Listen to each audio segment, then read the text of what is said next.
சட்டமன்ற தேர்தல் நெருங்கும் நிலையில் விருதுநகர் மாவட்டத்தின் தேர்தல் கள நிலவரம் குறித்து விவரிக்கிறது இந்த செய்தி தொகுப்பு. முந்தைய ராமநாதபுரம் மாவட்டத்திலிருந்து பிரிக்கப்பட்டு 1985 உருவானதுதான் விருதுநகர் மாவட்டம். சுதந்திர போராட்ட வீரர் கர்ம வீரர் காமராஜர் பிறந்த ஊரான இது வியாபார நகரம் என்றும் அழைக்கப்படுகிறது.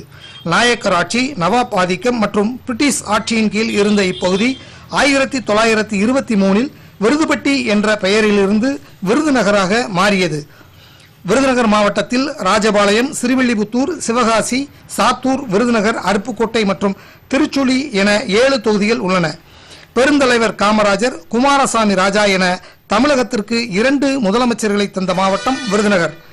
தீப்பெட்டி, பட்டாசு, மருத்துவ பேண்டேஜ் துணி ஆகியவற்றில் இந்தியாவின் தேவைகளில் 90% பூர்த்தி செய்யும் மாவட்டம் என பலம் பெருமை கொண்டது விருதுநகர் மாவட்டம். இங்கு இந்திய தேர்தல் ஆணையத்தின் வழிகாட்டுதலில் மாவட்ட நிர்வாகம் 2026 சட்டமன்ற தேர்தலை சுதந்திரமாகவும் வெளிப்படை தன்மையோடும் நடத்தவும் 100% வாக்குப்பதிவை வலியுறுத்தி பல்வேறு விழிப்புணர்வு நிகழ்ச்சிகளை நடத்தி வருகிறது. மாவட்டத்தில் மொத்தம் 14,97,417 பேர் வாக்காளர்களாக உள்ளனர்.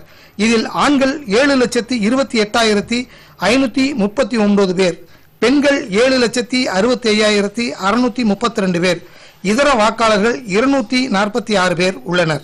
இந்நிலையில் ராஜபாளையத்தில் திமுக சார்பில் தங்கப்பாண்டியன், அதிமுக கூட்டணியில் மிர்சில்லா பாண்டியன், சிறுவில்லிபுத்தூர் தனி தொகுதியில் அதிமுக சார்பில் சந்திரபிரபா, இந்திய கம்யூனிஸ்ட் சார்பில் மகாலிங்கம், சிவகாசியில் அதிமுக சார்பில் முன்னாள் அமைச்சர் KT ராஜேந்திர பாலாஜி, காங்கிரஸ் சார்பில் அசோகன், நட்சத்திர அந்தஸ்து பெற்றுள்ள சாத்தூர் தொகுதியில் பாஜக மாநில தலைவர் நயினார் நாகேந்திரன், திமுக சார்பில் கடற்கரை ராஜ், நகரில் தேமுதிக சார்பில் விஜய பிரபாகரன், அதிமுக சார்பில் VG கணேசன், அருப்புக்கோட்டையில் திமுக சார்பில் அமைச்சர் KKSSR ராமச்சந்திரன், அதிமுக சார்பில் சேதுபதி, திருச்சுழியில் திமுக சார்பில் அமைச்சர் தங்கம் தென்னரசு, அதிமுக சார்பில் முன்னாள் MLA ராஜவர்மன் ஆகியோர் போட்டியிடுகின்றனர்.